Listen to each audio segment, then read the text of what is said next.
I'm back with a new reel, and my today's reel is about how Indian diplomacy is playing a smart role nowadays. That is really important to understand. हमारी diplomacy day by day काफी smart और बहुत ही fine होती जा रही है. हम जिस तरह इंडिया को प्रायोरिटी देके अपने आप को वो टॉप पर रख रहे हैं, अपने बारे में सोच रहे हैं, ये बहुत ही इंपॉर्टेंट है समझना.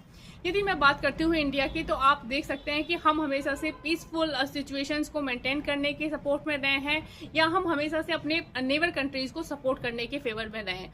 बट यदि आप देखेंगे रिसेंट सिचुएशंस को, तो आप देख ही सकते हैं कि वेस्ट में पाकिस्तान इंडिया को टारगेट कर रहा है, ईस्ट में बांग्लादेश इंडिया को टारगेट कर रहा है, चाइना के बारे में हम सभी जानते हैं. तो आप देख ही सकते हैं किस तरह से हमारे नेबर कंट्री इंडिया को एक टारगेट करते जा रहे हैं.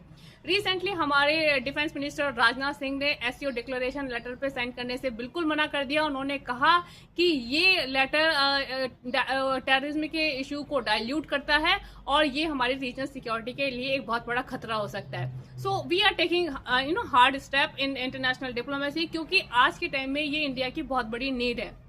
अब हम बात करते हैं बांग्लादेश की.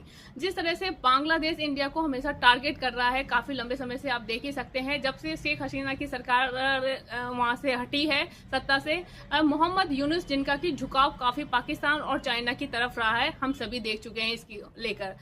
जिस तरह से वो चाइना के इन्फ्लुएंस में या पाकिस्तान के इन्फ्लुएंस में आके इंडिया को टारगेट कर रहे हैं, डेफिनेटली आज के टाइम में इंडिया को सोचना पड़ेगा बांग्लादेश के साथ डील करने के लिए.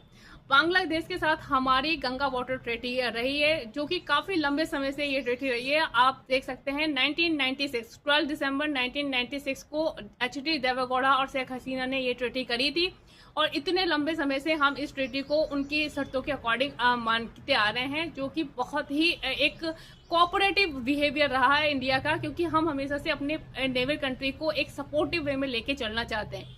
बट यदि नेबर कंट्री का ही एटीट्यूड डिफरेंट होता जा रहा है, उनकी ही नजरिया चेंज होता जा रहा है, तो डेफिनेटली अब इंडिया को भी इन सब चीजों को लेकर सोचना पड़ेगा.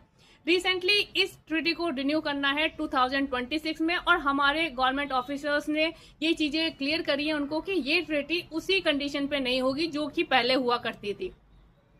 फरक्का डैम में का जो पानी था उसको डिस्ट्रीब्यूट किया जाता था इंडिया और बांग्लादेश के बीच में.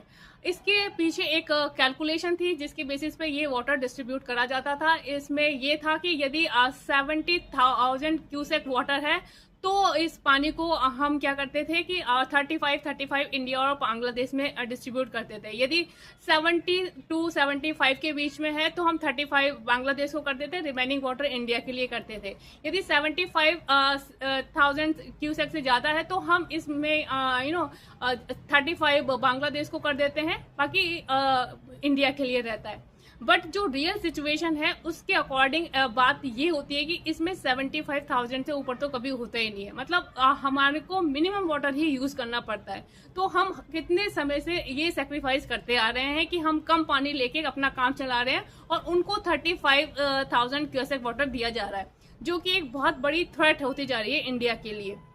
यदि मैं बात करूं इस ट्रीटी की, तो आप देख ही सकते हैं कि हमें जो फरक्का डैम है वहां पर हमारे यहाँ पानी की बहुत कमी होती जा रही है. हमें एटलीस्ट 40,000 क्यूसेक वाटर उसके लिए चाहिए, पर हमें वो मिल नहीं पा रहा है, बिकॉज हम डिस्ट्रीब्यूट कर देते हैं आधा पानी बांग्लादेश को.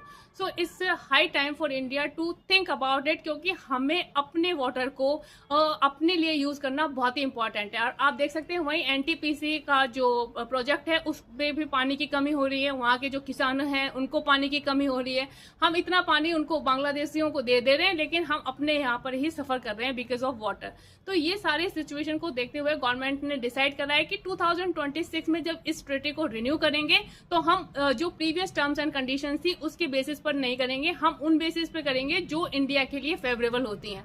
अब आप देख ही सकते हैं कि फरक्का डैम जहां से इंडिया का कितना ज्यादा ट्रेड होता है, और उसमें पानी इतना ज्यादा नहीं आ पाता, जिससे कि वहां पर जो गंदगी इकट्ठा हो जाती है, और उसको हटाने में ही आप सोच सकते हैं कि इंडिया को कितना खर्चा लगाना पड़ता है. मतलब हम चैरिटी कर रहे हैं, हम उसी के चलते हुए हमें कितना लॉस हो रहा है, हम इकोनॉमिकल लॉस फेस कर रहे हैं.